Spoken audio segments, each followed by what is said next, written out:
한 주간의 커피 소식을 알아보는 시간 주간 커피 뉴스입니다.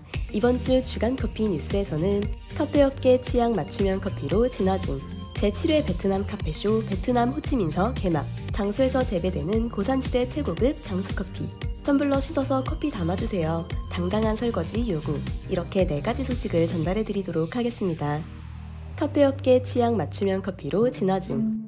커피에 대한 고객들의 취향이 점점 다양해지고 개개인의 선호도도 확고해지는 만큼 특별한 커피를 찾는 고객들을 위해 최근 카페업계에서는 스페셜티 커피 바람이 불고 있다고 합니다. 스페셜티 커피는 품질이 뛰어나고 산지, 수확법, 가공 방법 등에 따라 맛이 확연하게 달라지기 때문에 자신의 취향에 맞는 커피를 찾기 쉽다는 점이 특징이라고 하는데요. 유명 카페인 테라로사는 과테말라, 에티오피아, 브라질 등 13개국의 커피 산지에서 직접 고른 스페셜티 커피를 선보이고 있다고 합니다. 또한 타멘탐스 블랙은 커피 프랜차이즈 타멘탐스의 프리미엄 매장으로 일반 매장과는 차별화된 최상급 스페셜티 커피를 판매한다고 하는데요. 타멘탐스 블랙에서만 맛볼 수 있는 에티오피아 아리차 G1은 경쾌하고 산뜻한 산미와 복합적인 아로마가 어우러진 부드러운 맛의 원두로 복숭아, 자두 등 과일의 풍미가 달콤한 여운을 남긴다고 합니다. 카페뿐만 아니라 집과 사무실에서도 인스턴트 커피가 아닌 전문 커피숍의 퀄리티를 가진 커피를 선호하는 분위기라고 하는데요. 네스프레소의 네스프레소 모멘트 머신은 맞춤형으로 기호를 충족시킬 수 있으며 전문가 수준의 프리미엄 커피를 오피스에서 만날 수 있다는 것이 특징이라고 하는데요. 특히 여름 한정으로 선보이는 아이스 전용 커피 캡슐로 버튼 한 번에 최적의 아이스 커피를 완성할 수 있다고 합니다. 스페셜티 커피로 입맛에 맞는 커피를 찾아보는 것도 즐거울 것 같네요. 제7회 베트남 카페쇼 베트남 호치민서 개막.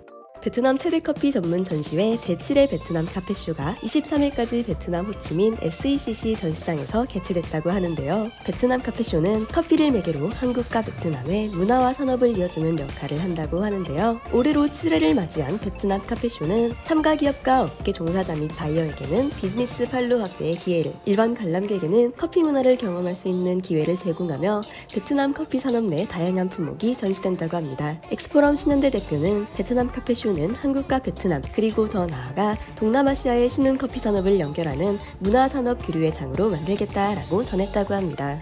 장소에서 재배되는 고산지대 최고급 장수커피.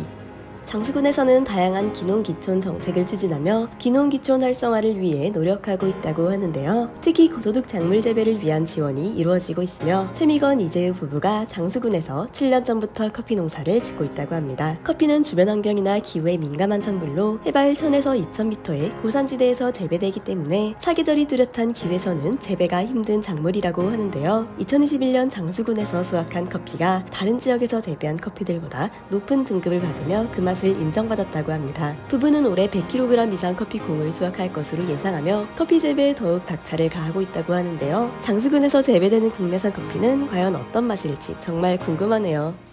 텀블러 씻어서 커피 담아주세요, 당당한 설거지 요구. 프랜차이즈 카페에서 할인을 받기 위해 씻지 않은 텀블러를 가져온 손님이 당당히 닦아달라고 요구한 사연이 알려지면서 공분을 샀다고 합니다. 작성자 A씨가 운영 중인 카페에서는 환경보호를 위해 텀블러를 가져온 손님에게 음료값 100원을 할인해주고 있었다고 하는데요. 환경부는 지난달 10일부터 일회용컵 보증금제를 시행할 예정이었지만 코로나19로 인한 침체기를 견뎌온 중소상공인에게 회복기간이 필요하다는 점을 감안해 제도 시행을 12월 1일까지 유예했다고 합니다. 문제는 일부 손님들이 씻지 않은 텀블러를 가져와 음료를 담아달라고 요구해 자영업자 또는 아르바이트생들의 수고가 늘어나고 있다고 하는데요. 일부 카페에서는 이런 불편을 해소하기 위해 세척 안 된 텀블러 및 음료가 담긴 채 오래 방치된 텀블러는 세균 번식의 위험성이 있어 받지 않으며 일회용 컵에 담아드린다라고 안내하고 있다고 합니다. 이번 주 주간 커피 뉴스는 어떠셨나요? 커피TV는 여러분의 의견을 최대한 반영하고자 노력하고 있습니다. 관련 내용 제보는 언제든지 알려주세요. 그럼 다음 주에 만나요.